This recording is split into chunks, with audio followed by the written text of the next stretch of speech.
My wife, without warning, randomly abandoned me to go find herself. When she comes back, I'm making sure she finds herself some divorce papers. For 4 years, I sacrificed everything, taking care of her mom with dementia. Mary spiraled into depression, constantly worried she'd get it too since it runs in her family. We'd saved every penny, planned to retire early and travel the world once her mom moved to assisted living. Months ago, I came home expecting dinner. Instead, a note on the kitchen counter. Gone to find myself on our trip. I know you'll understand. Don't worry about me. She'd quit her job that morning, emptied our joint savings, $47,000, and booked our dream European tour for one. No discussion, no goodbye, just gone. I called her phone 50 times straight to voicemail. Our kids were devastated. Mom's having a breakdown, my daughter kept saying, making excuses. I immediately closed all joint accounts and hired a lawyer. She'd been posting Instagram stories from Paris, Rome, Greece, thanking me for being such an amazing husband and letting me take this incredible journey of self-discovery. Meanwhile, I'm drowning. 2 mortgage payments, 2 car loans, insurance, utilities, everything she left behind. I had to get credit cards just to survive while she's living it up on our retirement money. The post got worse. Yoga retreats in Bali, wine tours in Tuscany, beach photos in Thailand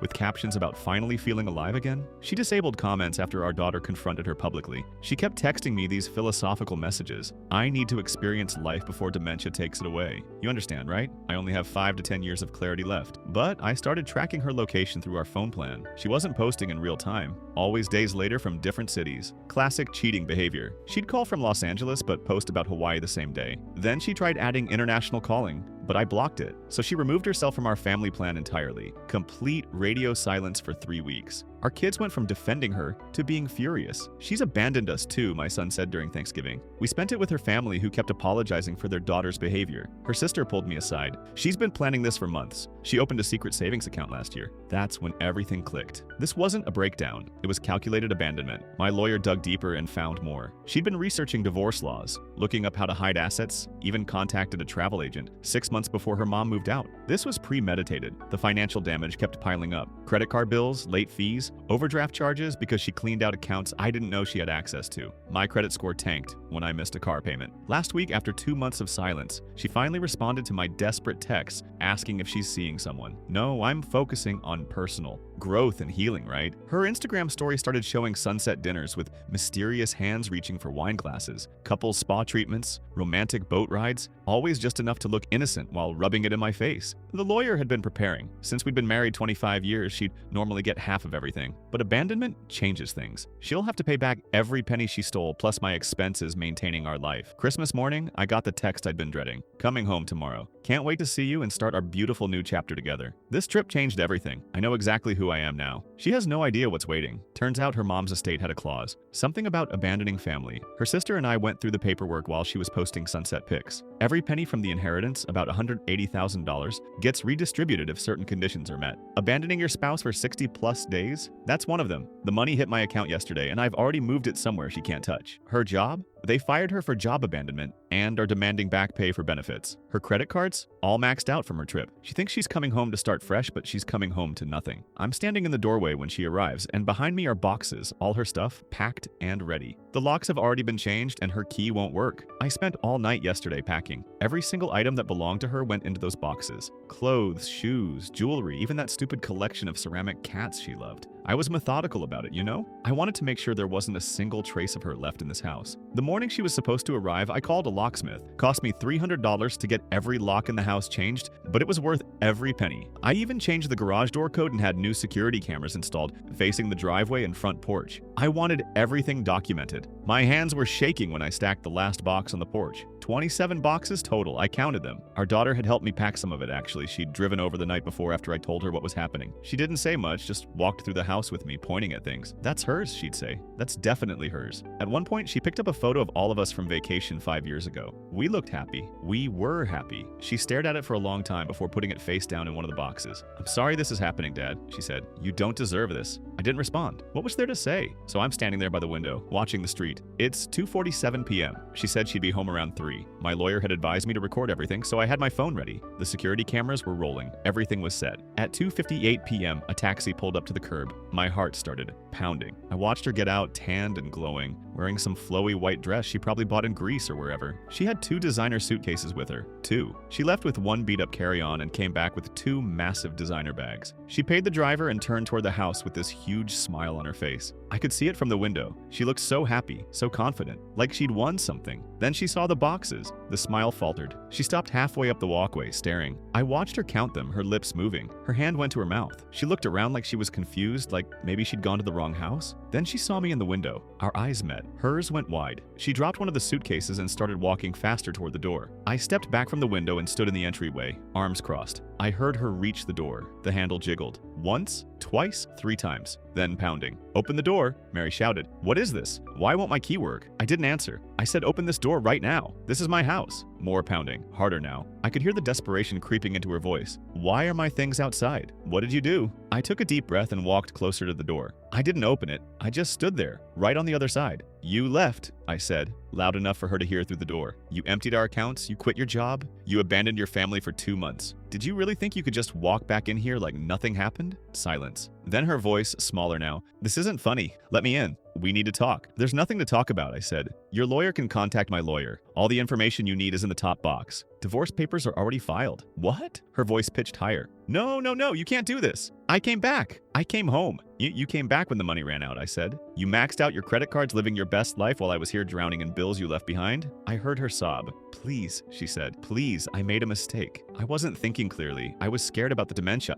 You planned this for 6 months, Mary. I know about the secret account. I know you contacted a travel agent last year. I know you researched how to hide assets. Don't stand there and tell me you weren't thinking clearly." The pounding started again, more frantic this time. "Let me in. This is my house too. You can't just kick me out." "Actually, I can. You abandoned the residence. Legally, you gave up your right to access when you left for over 60 days with no intention of returning. Check with your lawyer if you don't believe me. I have nowhere to go. You should have thought about that before you left." The pounding turned to banging. She was hitting the door with both fists now. I could hear her screaming, wordless and desperate. Then I heard something crash. I ran to the living room window just in time to see her grab one of the decorative rocks from the garden. She wound up and threw it at the front window. It bounced off. Thank God I'd installed impact-resistant glass last year after that hailstorm. She stood there, breathing hard, staring at the window. Then she looked directly at the security camera mounted above the door. I saw the exact moment she realized she was being recorded. Her face crumpled. She sank down onto the porch steps and started crying. Really crying, her whole body shaking. I almost felt bad. Almost. Then I remembered the Instagram posts, the sunset dinners with the mysterious hands, the captions about finding herself while I was here alone, taking care of everything she'd left behind. I pulled out my phone and texted her, "Your sister knows you're here. She's not going to help you. I suggest you figure something out and think carefully about your next move. Everything is being recorded." I saw her phone light up on the step next to her. She grabbed it, read the message, and let out a sound like a wounded animal. She sat there for 20 minutes, crying. I watched from the window, my arms crossed, my jaw clenched. Part of me wanted to open the door. Part of me wanted to ask her why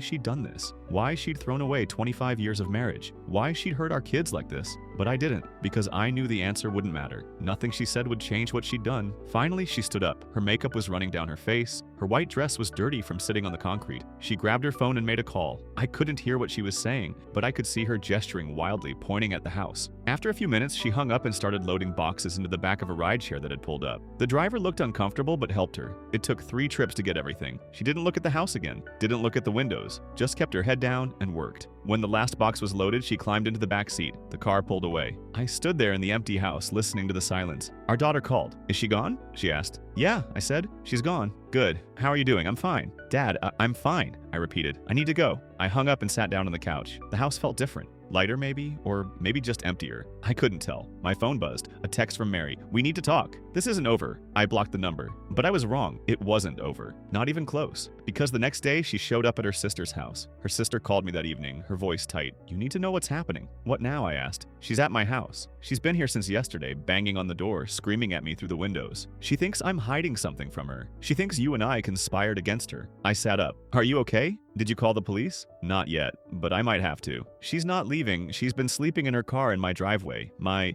neighbors are starting to ask questions." "What does she want?" "She wants me to tell her about the inheritance clause. She wants me to say it's not real, that we made it up." Her voice cracked. "But I can't, because it is real, and she knows it. Mom put that clause in there specifically because she was worried about this. She saw how Mary was acting the last year, the way she was pulling away from everyone. Mom was lucid enough when she wrote the will to add protections." "Tell her the truth," I said. "Show her the paperwork. Show her that it's legally binding, and there's nothing she can do about it." I tried. She ripped it up. She screamed that I was a liar and a traitor, and that I never cared about her. She said I was jealous that she had the courage to leave her life behind and I didn't. I'm sorry, I said. I'm so sorry you're dealing with this. She's my sister, her sister said, and she sounded so tired. But I don't even recognize her anymore. The woman outside my house, screaming and crying, that's not the Mary I grew up with. I don't know who that is. She hung up. I sat there with my phone in my hand, staring at the wall. An hour later, her sister texted me. She's gone. She tried to get in through the back door, but I called the police. They made her leave. She was screaming that this was all your fault, that you turned her family against her. I didn't respond. There was nothing to say, but Mary wasn't done.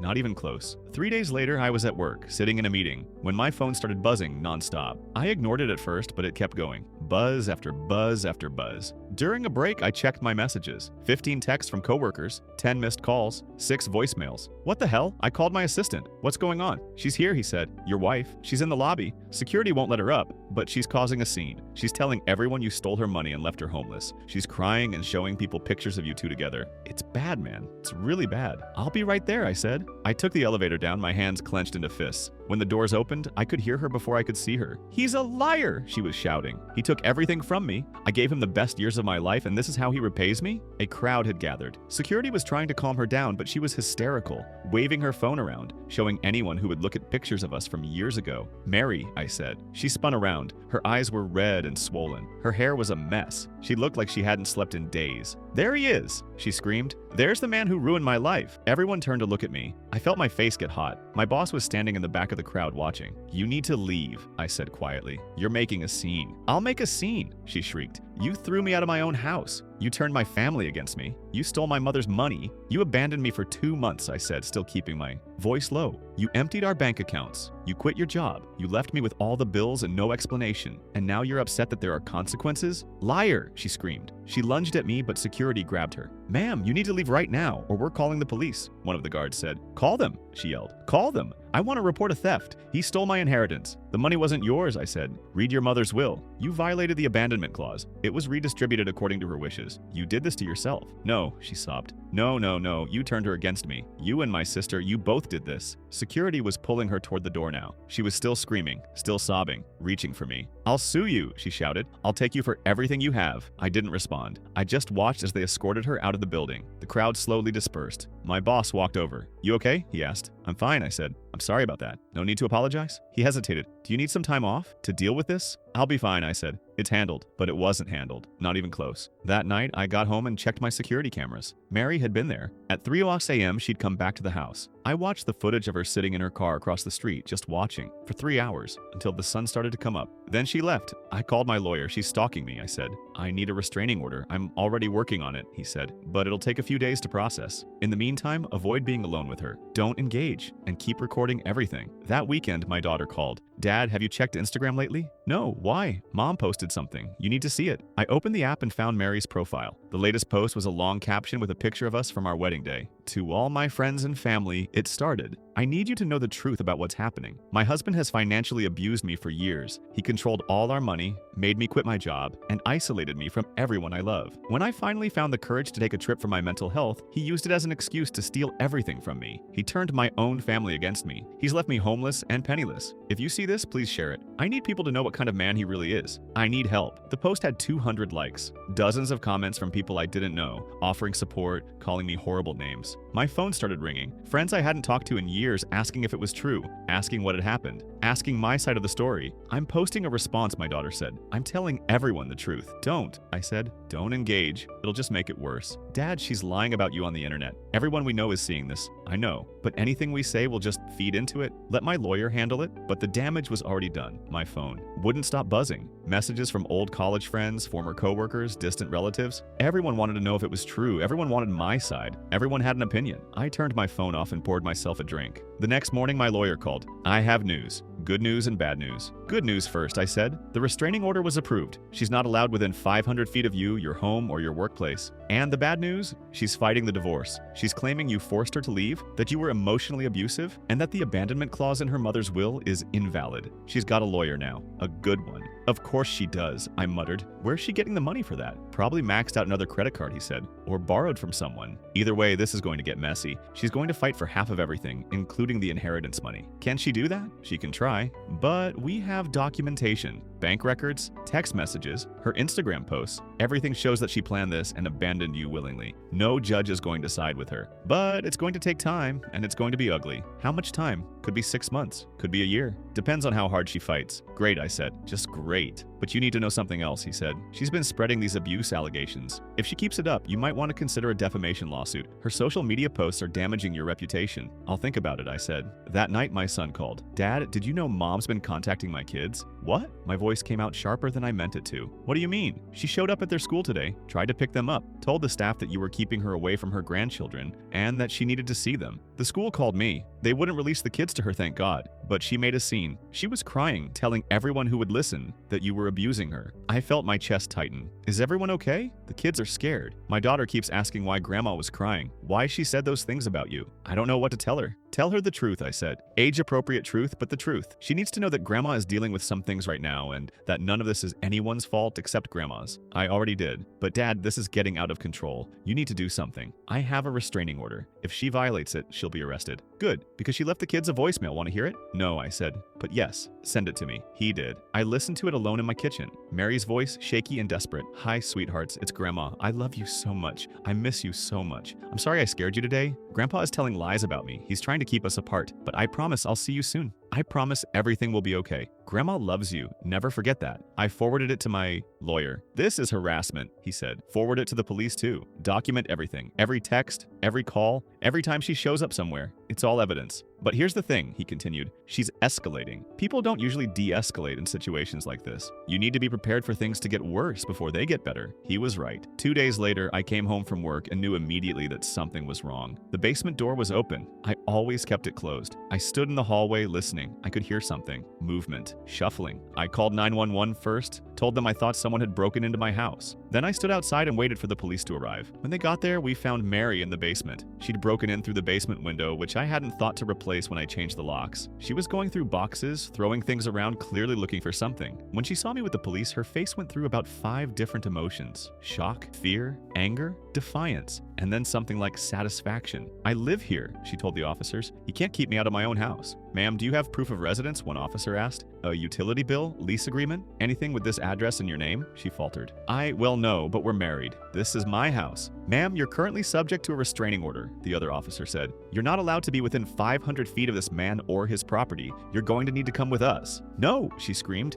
No, you don't understand. He stole everything from me. I'm just taking back what's mine. She tried to run past them, clutching something to her chest. The officers grabbed her. She fought them, screaming and crying. One of them had to physically restrain her while the other called for backup. Ma'am, you need to calm down, the officer kept saying. Ma'am, stop resisting. But she wouldn't. She kept screaming, kept fighting. I saw what she was holding, my grandmother's necklace, a family heirloom that had been in my family for 3 generations. She must have seen it when I was packing her things and came back for it. That's stolen property, I told the officers. That necklace belongs to my family. It's worth about $10,000. They took it from her. She wailed like I'd ripped her heart out. They arrested her, breaking and entering, attempted theft, violating a restraining order. She was still screaming as they put her in the back of the patrol car. I stood in my driveway and watched them drive away. My hands were shaking. I went inside and looked at the basement. She had destroyed it. Boxes were torn open, their contents scattered everywhere. She'd been through everything, looking for valuables, anything she could sell. I took pictures, sent them to my lawyer, called my insurance company, filed a police report, and then I sat down on my couch and just stared at the wall. She'd broken into my house. She'd tried to steal me. She'd been arrested. How had it come to this? My phone rang. It was her sister. I just heard, she said.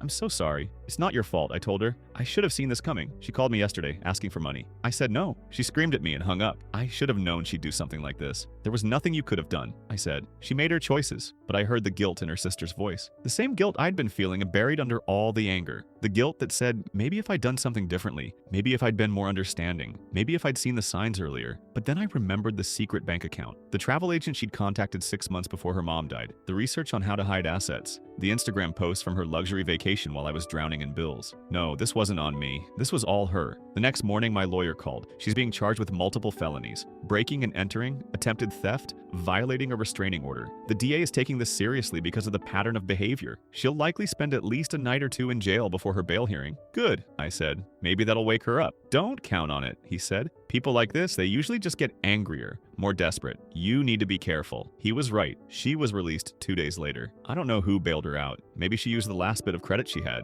Maybe she found someone who believed her sob story, but she didn't come back to my house. For a while, I thought maybe she'd finally gotten the message. Maybe she'd realized she couldn't win this. I was wrong. A week later, my daughter called, her voice shaking. "Dad, have you seen Mom's Instagram?" "What now?" I asked. "Just look." I opened the app. Mary had posted again. This time it was a carousel of screenshots. Bank statements showing the $47,000 she'd taken, text messages between me and my lawyer, private conversations I'd had with our kids, photos of the inheritance paperwork. She'd somehow gotten access to my email, or my phone, or something. And she'd posted it all publicly with a long caption explaining how I'd conspired to steal her money, how I'd manipulated her family, how I'd turned everyone against her. The post had hundreds of likes, thousands of shares. People I'd never met were commenting, calling me every name in the book, saying I should be in jail, saying I was scum. My phone started ringing, my boss, HR, friends, everyone wanted to know if it was real, if those were really my private conversations, if I'd really done what she was saying. I called my lawyer immediately. She hacked my accounts. She posted private conversations. What can we do? I'm filing for an emergency hearing. This is harassment.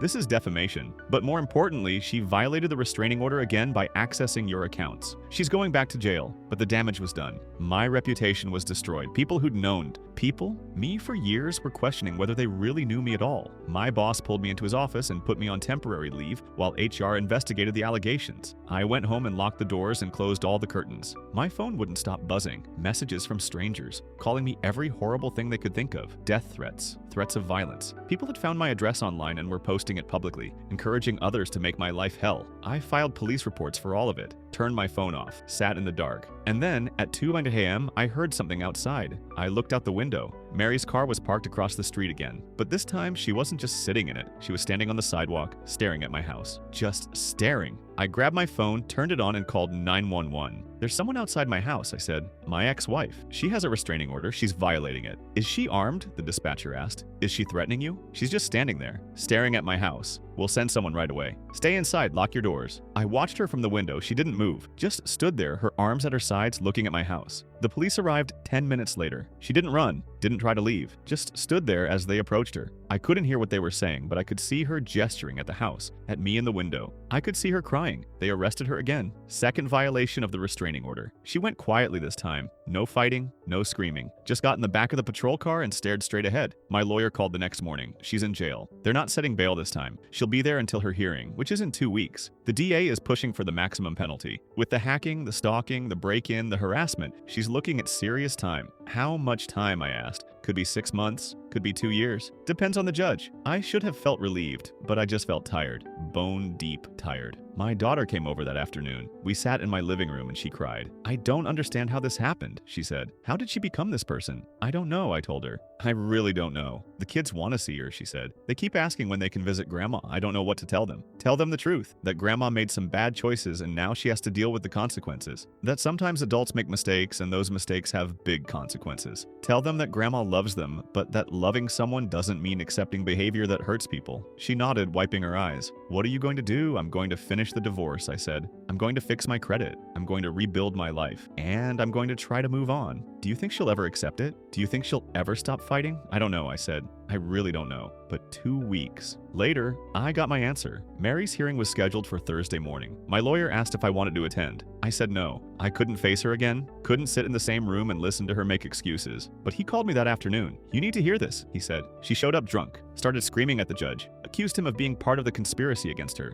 They had to remove her from the courtroom. The judge wasn't happy. She's getting the maximum sentence, 2 years, plus mandatory counseling, and she's responsible for paying back the legal fees, the credit card debt, and damages for the harassment campaign. She owes you about $75,000 when this is all said and done. I sat down, my head spinning. 2 years. She'd be in jail for 2 years. "There's more," he said. When they took her back to her cell, she had a complete breakdown. They had to put her on suicide watch. She's been placed in a psychiatric facility for evaluation. They're talking about extending her sentence because of mental health concerns. I didn't know what to say. "I'm sorry," he said. "I know this isn't easy, but he was wrong. It was easy. Or it should have been. She'd done everything to herself. I should have felt vindicated, relieved. Something. Instead, I just felt empty." My son called that evening. They contacted me. The psychiatric facility. They want to know if I'll visit her. If any of us will visit her. "Are you going to?" I asked. "No," he said. "I can't. Not after everything she's done. She tried to manipulate my kids. She tried to turn them against you. I can't forgive that." "I don't blame you," I said. "What about you?" Are you going to visit? No, I said. I'm not. And I didn't. Not once during those 2 years. Our kids didn't either. Her sister visited twice, but she told me afterwards that Mary just screamed at her both times, accused her of betraying the family, accused her of stealing the inheritance money. The divorce was finalized while she was in jail. I got everything. The house, the cars, the remaining money, all of it. She got nothing. When she was released, she tried contacting me one more time. A letter forwarded through my lawyer. I know you hate me. It started. I know you think I'm a monster. Maybe I am. I don't even recognize myself anymore. I don't know when things went so wrong. I don't know how I became this person. I thought I was losing myself. I thought the dementia was going to take me just like it took my mom. I thought I had to do something, anything, to feel alive again before it was too late. But I was wrong. I lost myself in a completely different way. I lost my family. I lost my home. I lost everything that mattered. And it's all my fault. I know that now. I'm not asking for forgiveness. I don't deserve it. I'm not asking for another chance. I know I destroyed that. I just want you to know that I'm sorry for all of it, for leaving, for stealing, for the lies, for everything. I hope you're happy. I really do. You deserve to be happy after everything I put you through. I read it 3 times. Then I folded it up and put it in a drawer. I didn't respond. There was nothing left to say. 6 months later, I heard through her sister that Mary had moved across the country, got a job working retail somewhere in Oregon, living in a studio apartment, trying to rebuild her life. Good, I thought. Maybe she'll finally figure herself out. My daughter got engaged. My son's kids started kindergarten. I retired early like I'd always planned. Sold the house and bought something smaller. Started traveling. Not the European tour Mary and I had planned, but close enough. I met someone, a woman who'd also been through a divorce. We took things slow, no rushing, no grand gestures, just coffee dates and walks in the park and learning how to trust again. Life moved on, but sometimes late at night I still thought about that day she came home. The look on her face when she saw the boxes, the sound of her pounding on the door. I thought about the woman I'd married 25 years ago and the stranger she'd become, and I thought about how close I'd come to opening that door, how close I'd come to forgiving her, taking her back, pretending nothing had happened. I was glad I didn't, because some bridges, once burned, should stay burned, and some people, no matter how much you love them, aren't worth the ashes. But that wasn't the end of it, not really, because last month I got another letter. This one wasn't apologetic, this one was angry. I'm contesting the divorce, it said.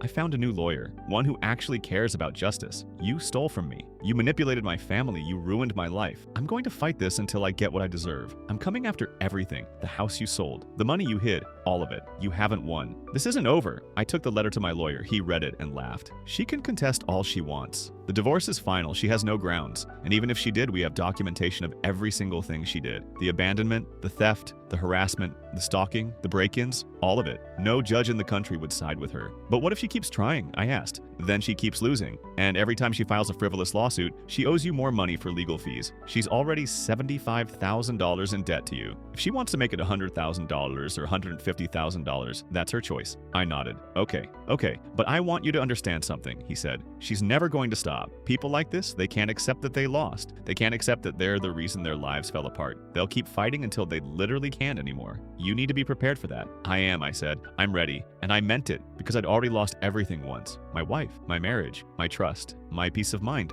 I wasn't going to let her take anything else from me. Not my future, not my happiness, not my chance to move on. She made her choices, and now she had to live with them, just like I was learning to live with mine. The locks have already been changed and her key won't work. I watched her from the window as the taxi pulled away with the last of her boxes. My phone buzzed. A text from my daughter. Is it done? Yeah, I typed back. It's done, but I was wrong. So wrong. The next day, around 3 in the afternoon, I was in my home office catching up on emails when I heard a car door slam outside. I glanced out the window and felt my stomach drop. Mary's car. Same beat-up sedan she'd left in 2 months ago, now parked right in front of my house again. What the hell? I watched her get out, looking around like she was lost. She walked up to the porch and I could see her face change when she noticed the boxes were gone. She tried the door handle. Once, twice, then harder, yanking on it. The pounding started immediately. Open this door. Open it right now. I grabbed my phone and started recording. Opened the camera app and pointed it at the front door. I know you're in there, she screamed. This is my house. You can't lock me out of my own house. I walked to the door but didn't open it. Mary, you need to leave. This isn't your house anymore. What do you mean? This isn't my house. We bought this together. You abandoned it. You left for 2 months. Legally, you gave up your rights to this property. The pounding got louder. That's bullshit and you know it. Let me in. No, your stuff is gone. You took it yesterday. There's nothing left for you here. I heard something crack. I looked through the peephole and saw her picking up one of the decorative stones from the garden bed. Mary, don't. She threw it at the front window. It bounced off with a loud thunk but didn't break. I'd installed impact-resistant glass after that hailstorm last spring, thank God. She picked up another stone, threw it. Same result. I'm calling the police. I said. "Call them," she shrieked. "Call them and tell them how you threw your wife out on the street with nowhere to go." I dialed 911, gave them my address, told them my estranged wife was destroying my property. They said they'd send someone. Mary was still at it when I heard the sirens 10 minutes later. She'd moved on from throwing rocks to trying to break the door with her shoulder. The impact must have hurt because she was crying and screaming at the same time. "Ma'am, step away from the door," an officer said. She spun around. "He locked me out. This is my house, and he locked me out." The officer looked at me through the door window. I opened it, keeping the screen door locked between us. "Sir, is this your residence?" "Yes, officer. I'm the sole owner. We're separated. She left 2 months ago and I changed the locks." "That's a lie," Mary shouted. "We own it together. We've been married for 25 years. Ma'am, do you have any proof of residence?" the second officer asked. She fumbled with her purse. I don't have it on me, but I live here. My name is on the deed." "Actually," I said, pulling out my phone, "the house was put solely in my name after she abandoned the residence. I have the documentation." I showed them the legal papers my lawyer had prepared, proof of abandonment, proof that I'd assumed all financial responsibility, proof that she'd quit her job and emptied our accounts before leaving. The officers exchanged a look. "Ma'am, you're going to need to leave the property," the first officer said. No, you don't understand. He's lying to you. I came back and he changed the locks." "Ma'am, regardless of the situation, you can't be here destroying property. You need to leave or we'll have to take you into custody." Fine, but this isn't over." She jabbed a finger at me through the door. "This isn't over, you hear me?" She got in her car and peeled out, tires screeching. The officers took my statement, gave me a case number, told me to call if she came back. I thanked them and closed the door. My hands were shaking. I sat down on the couch and just breathed for a minute. Then my phone rang. Unknown number. I almost didn't answer, but something made me pick up. "Hello? How dare you?" It was her sister. "How dare you do this to her?" "Do what to her?" I shot back. "She's the one who left. She's the one who stole our money. She was going through something. She was depressed. So she gets to abandon her family, empty our bank accounts, and I'm supposed to just take her back like nothing happened?" "You're heartless," she said. "Mom would be ashamed of you." "Your mom's will had an abandonment clause," I said. "Remember? The one that redistributes the inheritance if someone abandons their family for more than 60 days? Well, Mary hit that mark. The money's mine now. All of it." Silence on the other end. Then, "What?" "You heard me. Check the will. Check with the estate lawyer. Mary violated the terms of the inheritance. The $180,000 your mom left her, it went to me. Because your sister abandoned her family. You're lying. Call the lawyer. Ask him yourself. And while you're at it, ask him how long Mary's been planning this. Because she opened a secret savings account last year, she contacted a travel agent 6 months ago. She researched divorce laws and how to hide assets. This wasn't a breakdown. This was calculated. The line went dead. I sat there with the phone in my hand, feeling weirdly calm. The truth was out now. All of it. But I should have known Mary wouldn't give up that easily. That night, around 11 p.m., I was getting ready for bed when I heard a car outside. I looked out the bedroom window and saw her car parked down the street. Lights off, but I could see someone in the driver's seat. Was she watching the house? I grabbed my phone and called the non-emergency police line. Told them about the earlier incident. Told them she was back. They said they'd send a patrol car by. 20 minutes later, a police car drove down my street, slowed down near her car. I watched through the window as they talked to her. She gestured wildly, probably giving them some sob story.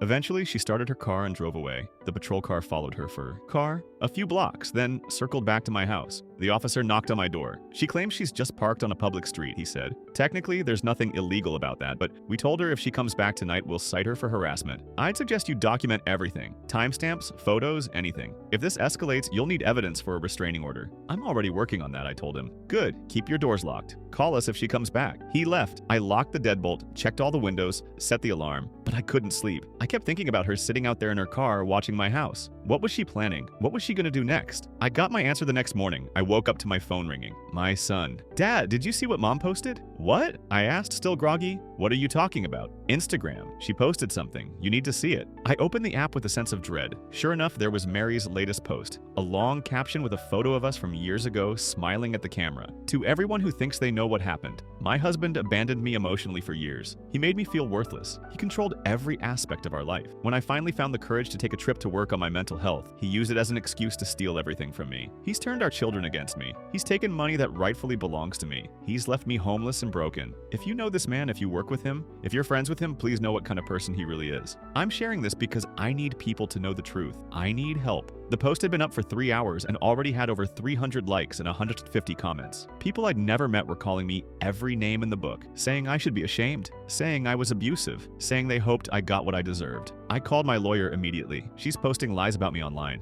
accusing me of abuse. What can I do?" "Screenshot everything," he said. "Every post, every comment, everything. We're building a harassment case. This is defamation. We can sue her for damages." I took screenshots. Sent them to my lawyer. Then I called my boss. You should know that my estranged wife is posting false allegations about me online, I said. If anyone contacts you, please direct them to my attorney. He was quiet for a moment. Then, is there anything I should be concerned about? No, I said firmly. She left me, emptied our bank accounts, and is now angry that there are consequences. Everything she's posting is a lie. Okay, keep me updated. I hung up and went back to Instagram. The comments were multiplying. People were sharing the post, tagging mutual friends, asking others to spread the word. My phone started buzzing. Text messages from people I hadn't talked to in years. Is this true? What's going on? Did you really do this to her? I ignored them all. Instead, I called my daughter. Don't respond to her post, I said. Don't engage. It'll just make it worse. Dad, people are believing her. Our friends are believing her. Let them. Anyone who knows me knows the truth. Everyone else doesn't matter. But I could hear the doubt in her voice, the worry, and I understood. Because Mary was good at this. She always had been. Good at spinning stories. Good at playing the victim. Good at making people believe her version of events. That afternoon, I got a call from my boss again. HR wants to talk to you tomorrow morning. There have been some complaints. What kind of complaints? People saw the Instagram post. They're concerned about the allegations. I felt my chest tighten. The allegations are false. I have documentation proving everything. I know, but HR has to investigate anyway. It's policy. Just bring whatever evidence you have. I spent the rest of the day gathering documents. Bank statements showing how she'd emptied our accounts. Text messages showing how she'd planned the trip. Screenshots of her Instagram stories from her vacation.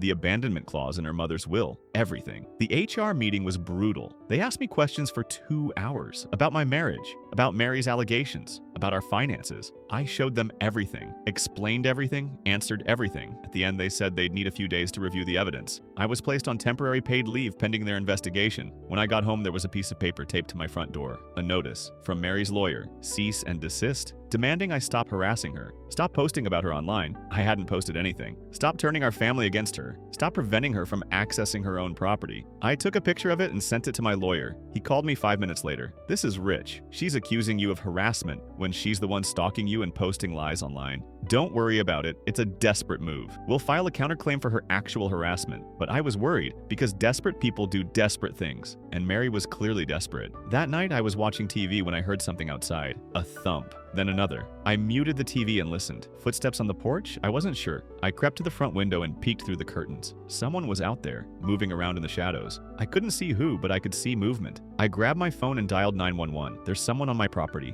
I think it's my estranged wife. I heard more thumping. What was she doing? The police arrived in 8 minutes. I watched from the window as they approached the porch with flashlights. Heard them shout, "Police! Show yourself!" More thumping. Then voices, arguing. Mary's voice high and angry. The officers' voices, firm and commanding. Then I saw them walk her around from the side of the house. Her hands were behind her back, handcuffed. I opened the door. What happened? She was trying to break into your basement, one officer said. The windows shattered. We caught her halfway through. I went around to look. Sure enough, the basement window was broken. Glass everywhere. I could see where she'd tried to squeeze through. She'll be charged with breaking and entering, the officer said. And we found these in her car. He held up a bag. Inside were tools. A crowbar, bolt cutters, a hammer. Looks like she was planning to do some serious damage, he said. I just nodded, too stunned to speak. They took her away. I called my lawyer from the driveway, watching the taillights disappear. This is good, he said. I know it doesn't feel good, but this is good. She just handed us everything we need for a restraining order. Breaking and entering, attempted burglary. She's going to jail tonight, and when she gets out, she won't be allowed anywhere near you. I went back inside and looked at the broken window. Thought about what could have happened if I hadn't heard her. If I'd been asleep. If she'd actually gotten inside. What was she planning to do? I didn't sleep that night, just sat on my couch with all the lights on, listening to every creak and groan of the house. In the morning, my daughter called. I heard about Mom. Is it true? Did she really try to break in? Yeah, I said. It's true. She was quiet for a long time then. I can't believe this is happening. This isn't the mom I remember. I know, I said. I know, but she made her choices, and now she's living with them. The restraining order was granted 2 days later. Mary was released from jail on bail and immediately served with the papers. She wasn't allowed within 500 feet of me, wasn't allowed to contact me, wasn't allowed near my house or my workplace. For a week, things were quiet. I started to relax, started to think maybe she'd finally gotten the message. Then her sister called. My number, not an unknown one this time. I need to talk to you, she said. I don't think that's a good idea. Please, just listen. Mary showed up at my house yesterday. She was hysterical, crying, begging me to help her, saying you destroyed her life and taken everything from her. I didn't respond. She wanted me to testify that the abandonment clause isn't real, that we made it up to steal her inheritance. Did you? I asked. No, of course not. It's right there in Mom's will. I showed her the paperwork again. She ripped it up, started screaming that I was part of the conspiracy against her. I'm sorry you're dealing with this. She tried to get into my house, broke a window when I wouldn't let her in. I had to call the police. They arrested her. Again. Jesus, I just wanted you to know. She's not done. She's getting worse, not better. You need to be careful. I am being careful. No, she said. I mean really careful. Because she's talking crazy now, saying things that don't make sense. I think she's having some kind of breakdown, and when people break down like this, they do unpredictable things. She hung up. I sat there with the phone in my hand, feeling cold. 2 days later, I was at work for the first time since my leave ended. HR had cleared me of all allegations, apologized for the investigation, but everyone knew about it now. I could feel people staring at me in the hallways, whispering when I walked by. I was in a meeting when my assistant knocked on the door. Sorry to interrupt, but there's a situation in the lobby. My stomach dropped. What kind of situation? Your wife. She's here. I stood up so fast my chair rolled backwards. I'm sorry, I said to my colleagues. I need to handle this. I took the elevator down, my heart pounding. When the doors opened, I could hear her before I could see her. I need to see my husband. He works here. You have to let me talk to him. Security was there. 2 guards trying to keep her from getting past the front desk. She was pushing against them, trying to break through. Ma'am, you need to leave, one of them said. No, she screamed. No, I'm not leaving until he talks to me. He ruined my life. He destroyed everything. Then she saw me. Her eyes locked onto mine and her face changed, twisted into something I didn't recognize. There he is, she shrieked. There's the man who stole everything from me. Everyone in the lobby stopped and stared. At least 20 people. Employees, visitors, everyone watching this nightmare unfold. Mary, you need to leave, I said, keeping my voice level. You have a restraining order. You're not supposed to be here. I don't care about the restraining order, she yelled. I want my life back. I want my money back. I want everything you took from me. You took it from yourself when you left. That seemed to break something in her. She lunged forward, but security grabbed her before she could reach me. She fought them, screaming and crying, her face red and blotchy. Let me go. Let me talk to him. Just let me talk to him. Call the police, I told security. Tell them she's violating her restraining order. No, please. She was sobbing now. Please, I just need you to listen. I just need you to understand. I stepped back, turned away. I couldn't watch anymore. Behind me, I heard her screaming, heard her being dragged out of the building, heard the commotion die down as they got her outside. My boss appeared at my elbow. Take the rest of the day off. Go home. We'll handle this. I'm sorry, I said. I'm so sorry. It's not your fault. Just go. I went out the back way, avoided the lobby, got in my car and just sat there for a minute, gripping the steering wheel. This was never going to end. Not until she gave up or ended up in jail for good. That night, my lawyer called. She's in custody again. 3rd violation of the restraining order. The judge isn't going to be lenient this time. She's looking at jail time. Good, I said, and I meant it. But that wasn't the end of her harassment. Not by a long shot. Over the next week, I started getting calls from people I barely knew. Old college friends, former neighbors, distant relatives. All of them had gotten messages from Mary. Sometimes emails, sometimes Facebook messages, sometimes direct texts. The messages were all similar. Long, rambling explanations of how I'd abused her, how I'd stolen from her, how I'd turned everyone against her, asking them to convince me to do the right thing, asking them to pressure me into giving her money. Some people believed her, called me demanding to know if it was true, if I'd really done those things. Others saw through it, forwarded me the messages with notes like, "What the hell is going on? And is she okay?" I sent the same response to everyone. "I'm sorry you're caught up in this. My wife left me, emptied our accounts, and is now facing the legal consequences. If she contacts you again, please don't engage. Forward it to my attorney. I gave them my lawyer's contact information. Let him deal with it." But Mary wasn't done. She created fake social media accounts, pretended to be concerned friends, started posting in local community groups, asking for help for a poor abandoned woman whose abusive husband had left her homeless. Someone recognized her from the photos and called her out. The posts were deleted, but the damage was done. People in my neighborhood had seen them, started looking at me differently, whispering when I walked my dog, avoiding eye contact at the grocery store. Then she went after our kids. My son called me furious. Mom's been texting my kids directly on their phones, telling them I'm the bad guy, telling them I'm keeping her away from them, telling them she loves them and misses them. "What did you do?" I asked. I blocked her number on their phones, changed their settings so they can't receive messages from numbers not in their contacts. But Dad, this is getting insane. She's manipulating children now. My kids are 7 and 9. They don't understand what's happening. I know. I'll tell my lawyer. We'll add it to the harassment case. My daughter had a similar story. Mom showed up at my work, tried to talk to me in the parking lot, started crying and saying she just wanted to see me, that you'd poisoned me against her. I told her to leave me alone and drove away, but she followed me for 3 blocks before giving up. "Did you call the police?" "No," she said, "but maybe I should have." "Yes, you should have, because she's not going to stop until someone makes her stop." 3 days later, I came home from work and noticed something was off. The front door was still locked. The alarm was still set, but something felt wrong. I did a walkthrough of the house. Living room was fine. Kitchen was fine. Dining room was fine. I went upstairs. Bedroom was fine. Bathroom was fine. Then I opened the spare bedroom door and stopped cold. The room was trashed. Dresser drawers pulled out. Closet torn apart. Boxes opened and emptied. Papers everywhere. Someone had been in here. Someone had gone through everything. I backed out slowly, called 911 with shaking hands, told them someone had broken into my house while I was at work. The police came, dusted for prints, found where she'd gotten in through a window in the back of the house. Must have jimmied it open somehow without triggering the alarm. Any idea what she was looking for? The officer asked. I don't know. Money? Valuables? Evidence for her lawsuit? We found her prints on the window frame. It was definitely Mary. She's violating the restraining order again. I said, that's the 4th time. The officer nodded. We'll file charges. But I have to tell you, this is escalating. You might want to consider staying somewhere else for a while. Until this gets resolved. I'm not leaving my own house, I said. Then upgrade your security. Cameras on every door and window. Better alarm system. Maybe even a panic button. I'll do that, I said. And I did. Spent $5,000 on a complete security overhaul. Cameras everywhere. Motion sensors. Glass break detectors. Panic buttons in every room that would alert both the police and my phone if triggered. I felt like I was living in a fortress, but at least I felt safe for about 3 days. Then my phone buzzed with an alert. Motion detected at the back door. I pulled up the camera feed and there she was. Mary, in broad daylight, trying to pick the lock with what looked like a bobby pin. I called 911. Put my phone on speaker so I could keep watching the camera. She was still at it, fumbling with the lock, muttering to herself. This is the 5th time, the dispatcher said. They're sending units now. Stay inside and keep your doors locked. I watched Mary on the camera. She'd given up on the lock and was trying the windows now, testing each one. Looking for a way in? Then she stopped, pulled out her phone, made a call. A minute later, my phone rang. Unknown number. I didn't answer. Voicemail notification. I played it. I know you're in there, her voice said.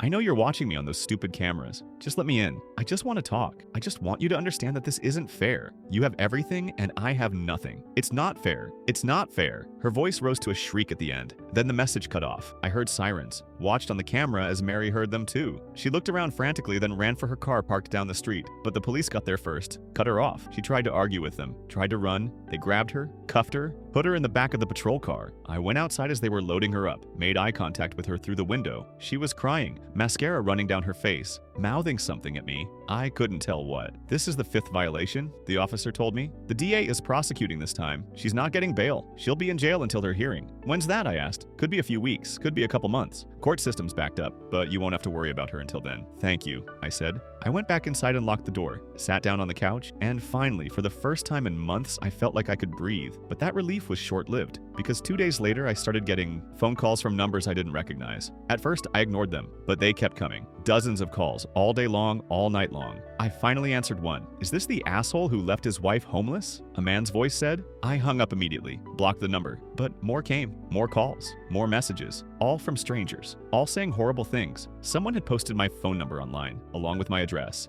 and a detailed story about how I was an abusive husband who'd abandoned his mentally ill wife and stolen her inheritance. I called the phone company, changed my number, reported the doxing to the police, filed another report with my lawyer, but the damage was done. People were showing up at my house, strangers, standing on the sidewalk, taking pictures, posting them online with captions like, "This is where the abuser lives and make him pay for what he did." I stayed inside, kept the curtains closed, monitored the security cameras constantly. One night, someone threw a brick through my front window. The impact-resistant glass held, but it cracked. Cost me $800 to replace. Another night, someone spray-painted abuser on my garage door. Cost me $300 to repaint. Someone slashed my tires while I was at work. Cost me $600 to replace all 4. I filed police reports for everything. My lawyer said we could sue Mary for incitement, for directing people to harass me. But we had to prove she was behind it. It didn't take long. Someone sent my lawyer a screenshot of Mary's post in a private Facebook group called Women Supporting Women. She was asking for help. Asking people to make him pay, giving out my address and phone number, telling them to show him what it's like to be afraid. That was all we needed. My lawyer filed for an emergency restraining order expansion, not just for Mary, but for anyone acting on her behalf. Filed criminal charges for incitement to harassment. Sent cease and desist letters to the Facebook group administrators. Most of the harassment stopped after that, but Mary wasn't done. She started contacting my employer, not just once, every day, multiple times a day, calling HR, calling my boss, calling the CEO, leaving voicemails, sending emails, all saying the same thing. I was a danger to women. I was abusive. I shouldn't be working around people. I needed to be fired. My boss called me in. Look, we know these allegations are false, but this is becoming a distraction. Can you do anything to make it stop? She's in jail, I said. My lawyer is handling it. I don't know what else to do. He nodded. Okay, just keep us updated and maybe work from home for a while? Until this dies down, I did. Worked from home for 3 weeks. Avoided going anywhere in public. Ordered groceries online. Stayed inside like a prisoner in my own life. Then came the court date. My lawyer called me the night before. Tomorrow's going to be big. She's being charged with stalking, harassment, breaking and entering, violating a restraining order multiple times, incitement, and attempted theft. With her previous violations, she's looking at serious jail time, possibly years. Good, I said. How much time? Could be anywhere from 2 to 5 years depending on the judge. And she'll owe you for damages. All the harassment, the property damage, the legal fees. We're looking at around $75,000. I leaned back in my chair. That's a lot of money. She'll never be able to pay it, but it'll be on her record. And if she ever tries anything again, we can go after her wages. Garnish her bank accounts, whatever it takes. The hearing was at 9 a.m. I showed up early, sat in the back of the courtroom. Mary was brought in wearing an orange jumpsuit. She looked terrible. Hair unwashed, face pale, eyes red and swollen. She saw me and her whole body tensed. She started to say something, but her lawyer put a hand on her arm, whispered something. She closed her mouth and looked away. The judge came in. Everyone stood. Then we sat back down and the hearing began. The prosecutor laid out everything, every violation, every incident, every piece of evidence. It took almost an hour. Mary's lawyer tried to argue that she was having a mental health crisis, that she wasn't in her right mind, that she needed help, not punishment. The judge listened, then asked Mary if she wanted to say anything. She stood up, looked at me, and started talking. I love him, she said. I love him so much. I just wanted him to understand. I just wanted him to see that I was hurting, that I needed help. I made mistakes. I know I did, but I don't deserve this. I don't deserve to lose everything. She was crying now, real tears, ugly crying. I'm sorry, she said. I'm so sorry for everything. Please don't send me to prison. I'll do anything. I'll get help. I'll go to therapy. I'll leave him alone. Just please don't take my freedom. The judge looked at her for a long time, then looked at the prosecutor, then looked at me. I'm going to be honest, Miss Johnson. You've committed multiple serious crimes. You've harassed your ex-husband. You've violated a restraining order 5 times. You've endangered him and his family. You've damaged his property and his reputation. And worst of all, you don't seem to understand that your actions have consequences. But, Mary started. I'm not finished, the judge said. However, I do believe you're suffering from a mental health crisis, and I believe that with proper treatment, you might be able to turn your life around. So here's what I'm going to do. The judge looked down at his papers. I'm sentencing you to 2 years in a psychiatric facility. You'll receive intensive therapy and treatment for your mental health issues. If you successfully complete the program and the doctors determine you're no longer a threat,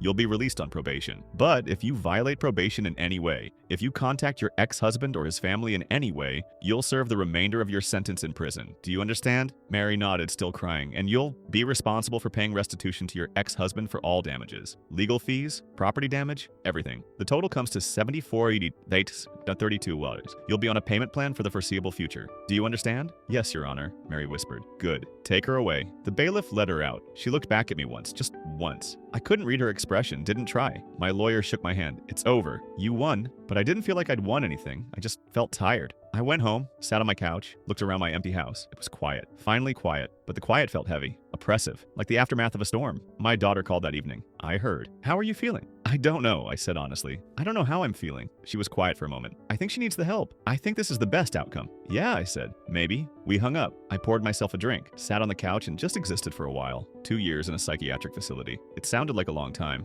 but also not long enough. Not for everything she'd put me through. But it was over, at least for now. I could start rebuilding my life, start moving forward, start figuring out who I was without Mary in my life, without the constant threat of her showing up, without the chaos. The next few months were strange. I kept expecting something to happen, kept expecting Mary to somehow violate her treatment or find a way to contact me, but nothing came. My lawyer kept me updated. She was participating in her treatment, attending all her sessions, taking her medication, following the rules. Good for her, I thought. Maybe she really was getting help. I focused on myself, started going to therapy too, dealing with the trauma of everything that had happened, working through the anger and the hurt and the betrayal. Slowly, things got better. My credit score recovered, my bank accounts rebuilt, my reputation at work was restored. The harassment stopped completely once word got out that Mary was in a facility. I even started dating again. Nothing serious, just coffee dates and dinners. Getting used to the idea of being myself again, of trusting someone again. Life moved on. But then, 18 months into Mary's treatment, I got a call from my lawyer. We have a problem, he said. What kind of problem? Mary's doing well in treatment. Really well. Her doctors are recommending early release. She could be out in 3 months instead of 2 years. My stomach dropped. Can they do that?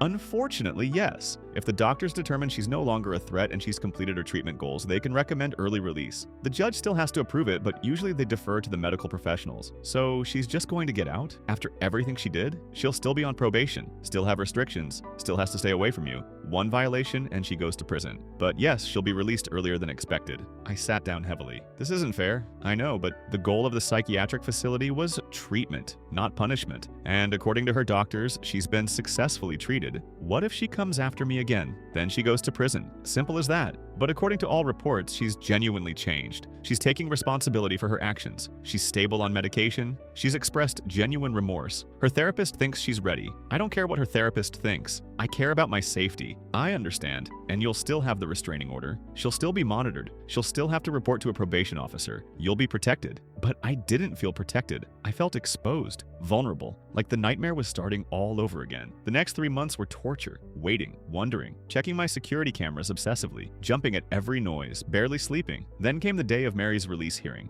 I attended, sat in the back again, watched as they brought her in. She looked different, healthier, put together. Her hair was neat, her face was calm. She wore regular clothes, not a jumpsuit. She looked like the woman I'd married, not the stranger who'd terrorized me. The doctors testified, said she'd made remarkable progress, said she'd worked through her issues, said she understood the harm she'd caused and was committed to making amends without contact. Mary spoke too. I've done a lot of work on myself. I understand now that what I did was wrong. I was in a very dark place, but that's not an excuse. I hurt people I love. I hurt my ex-husband. I hurt my family. I'm not asking for forgiveness. I'm just asking for a chance to prove that I'm not that person anymore. The judge approved her early release, with strict conditions. She had to stay in a halfway house for 6 months, had to continue therapy, had to meet with a probation officer weekly, had to stay at least 1,000 feet away from me at all times. One violation and she'd go straight to prison for the remainder of her sentence. She was released that day. I went home and locked my doors, set the alarm, checked the cameras, and waited, but nothing happened. Days passed, then weeks, then months. No contact, no violations, no harassment. My lawyer checked in with her probation officer. She's following all the rules. She got a job, she's living in the halfway house, she's attending therapy, she's doing everything right. Make sure to click on the screen to watch other stories.